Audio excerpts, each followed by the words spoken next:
गरीब की बारिश। शहर की कच्ची बस्ती में एक गरीब मजदूर कालू रहा करता था। कालू के घर में उसकी पत्नी जानकी थी। जानकी लोगों के घरों में झाड़ू पोछा करके कुछ पैसे कमा लेती थी और वहीं कालू किसी तरह मेहनत मजदूरी करके 2 वक्त की रोटी का जुगाड़ कर लेता था। कुछ दिनों से हो रही बारिश के कारण कालू की मजदूरी बंद हो गई थी। अरे जानकी, इस बार तो बरसात ने हद ही कर दी, रुकने का नाम ही नहीं ले रही। कुछ समझ में नहीं आ रहा, अगर इसी तरह काम पर नहीं गया तो 2 वक्त की रोटी का जुगाड़ कैसे होगा। अरे तुम चिंता क्यों करते हो, बारिश का क्या है, 1 आध दिन में रुक जाएगी और उसके बाद में फिर से काम शुरू हो जाएगा। अरे 3 दिन तो हो गए, बरसात तो रुक ही नहीं रही है और आगे भी रुकने के कोई आसार नहीं दिख रहे। तो क्या हुआ, तुम्हारा काम बंद हुआ है ना। मैं तो अभी भी लोगों के घर झाड़ू पोछा करने जाती ही हूँ। मेरे पगार से कुछ दिन तो निकल ही जाएंगे। अरे घर का खर्चा तो हम किसी तरह चला लेंगे जानकी, लेकिन ये जो छत टपक रही है इसका क्या करेंगे। ये बात तो आपकी सही है। हमारी झोपड़ी अब काफी पुरानी हो चुकी है और इसके छप्पर में भी कई सारे छेद हो गए हैं। रात भर पानी टपकता रहता है। अरे मैं भी इसी बात से बहुत परेशान रहता हूँ। कहीं किसी दिन ज्यादा बारिश आ गई तो हमारी झोपड़ी टूटकर बिखर ना जाए। राम राम राम, ऐसी अशुभ बातें क्यों करते हो। अरे ऐसा कुछ नहीं होने वाला। ये झोपड़ी ही तो हमारा सब कुछ है। अगर यही नहीं रही तो हम जाएंगे कहाँ। ठीक है जानकी, जब तुम्हारी पगार मिल जाएगी तो कुछ पैसे बचाकर झोपड़ी के छप्पर की मरम्मत करवा लेंगे। शायद हमारी परेशानी कुछ कम हो जाए। ठीक है जी, अब ना ज्यादा परेशान मत हो। ये लो, खाना खा लो और सो जाओ। सुबह मुझे भी जल्दी काम पर जाना है। जानकी और कालू अपनी झोपड़ी में सो गए। रात को अचानक से बहुत तेज बारिश शुरू हो गई। धीरे धीरे बारिश का पानी कालू की बस्ती में भरने लगा। पानी भरते भरते झोपड़ी के बाहर तक पहुंच गया था। सुबह के वक्त जब कालू और जानकी सोकर उठे, हे भगवान, ये क्या हो गया। बारिश का पानी तो हमारे घरों तक पहुंच चुका है। अब मैं काम पर कैसे जाऊंगी। रहने दो जानकी, तुम आज काम पर मत जाओ। ऐसे पानी से निकल कर जाओगी और बीमार पड़ गई तो लेने के देने पड़ जाएंगे। लेकिन अगर नहीं गई तो मालकिन लोग नाराज हो जाएंगे। आप जानते हैं ना, बड़ी मुश्किल से 1 दिन की छुट्टी भी नहीं देती है। अरे लेकिन जानकी, झोपड़ी के बाहर तो पूरी बस्ती में पानी भरा है, तुम जाओगी कैसे। जानकी जैसे तैसे करके काम पर चली जाती है, लेकिन अगले दिन फिर से बहुत ज्यादा बारिश होती है और बस्ती में ज्यादा पानी भर जाता है। आज तो मैं तुम्हें किसी भी तरह काम पर नहीं जाने दूंगा। अरे अगर तुम्हें कुछ हो गया तो क्या होगा।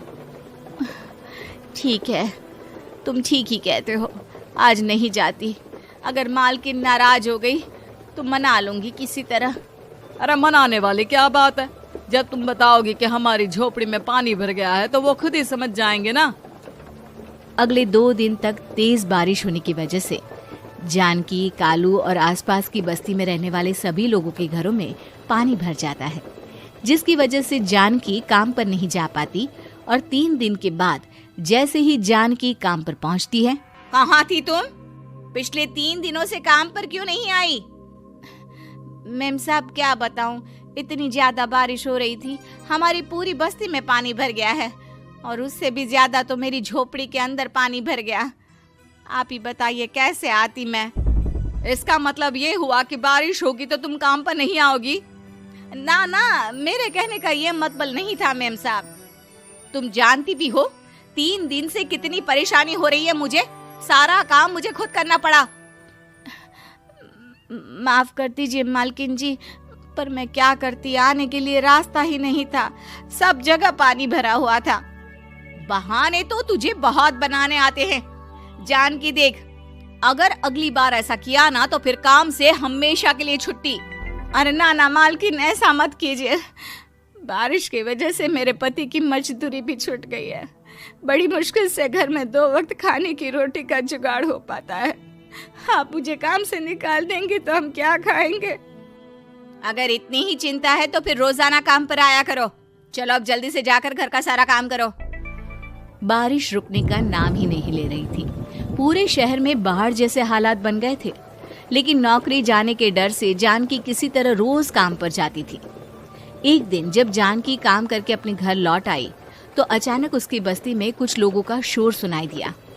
अरे लगता है बाहर कुछ हुआ है, मैं जाकर देखता हूँ।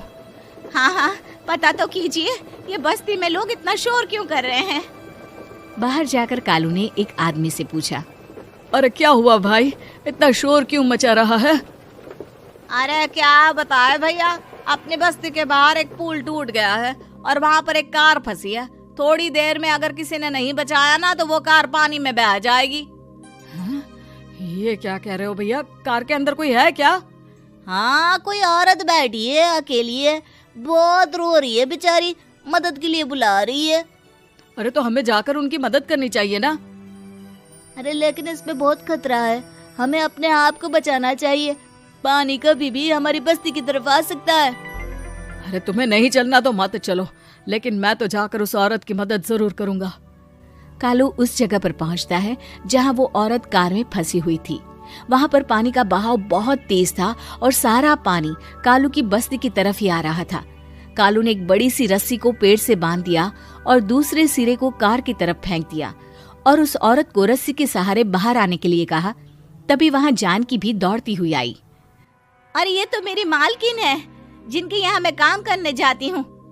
अरे मैडम जी, आप डरिएगा मत, आपको कुछ नहीं होगा। आपकी गाड़ी को भी मैंने रस्सी से बांध दिया है। थोड़ी देर में पानी का बहाव कम हो जाएगा, फिर हम आपकी कार को भी बाहर निकाल लेंगे। क्या तुम जानकी के पति हो? हाँ हाँ, जानकी मेरी ही पत्नी है, आपके यहाँ काम करती है ना। लेकिन मेम साहब, आप यहाँ पानी में कैसे फंस गई? अब क्या बताऊं, मैं अपनी सहेलियों के साथ पिकनिक पर गई थी, वहीं से लौट रही थी। अचानक पानी का बहाव तेज हो गया और मेरी गाड़ी फंस गई। अरे कोई बात नहीं मालकिन, अब ना आप बिल्कुल सुरक्षित हैं। मैं तो बहुत बुरी तरह डर गई थी। कब से मदद के लिए चिल्ला रही थी, लेकिन कोई मेरी मदद के लिए नहीं आया। भला हो तुम्हारा पति का जिसने मेरी जान बचा ली। लेकिन जानकी, मैंने तुम्हारे साथ बहुत गलत व्यवहार किया। इतने खराब मौसम और बाढ़ में भी तुम्हें काम पर आने के लिए कहा, नौकरी से निकालने की धमकी भी दी, और तुमने मेरी जान बचाई। मुझे माफ कर दो। अरे कोई बात नहीं मालकिन, आपकी जान बचाना तो हमारा धर्म था। देखो जानकी, तुम्हारी झोपड़ी में जो भी नुकसान हुआ है उसके लिए मैं तुम्हें पैसे दूंगी। आज तुम्हारे पति ने मेरी जान बचाई है और आज के बाद मैं तुम्हें कभी भी नौकरी से निकालने की धमकी नहीं दूंगी। आज मैं तुम्हारी परेशानी को अच्छी तरह समझ चुकी हूँ। हम जैसे पैसे वाले लोगों के लिए अपने घर में बैठकर बारिश का मजा लेना बहुत आसान है, लेकिन तुम गरीब लोगों के लिए बाढ़ और बारिश काफी परेशानी खड़ी कर देते हैं। ये बात मुझे आज अच्छी तरह समझ आ गई है। आपका बहुत बहुत धन्यवाद मालकिन।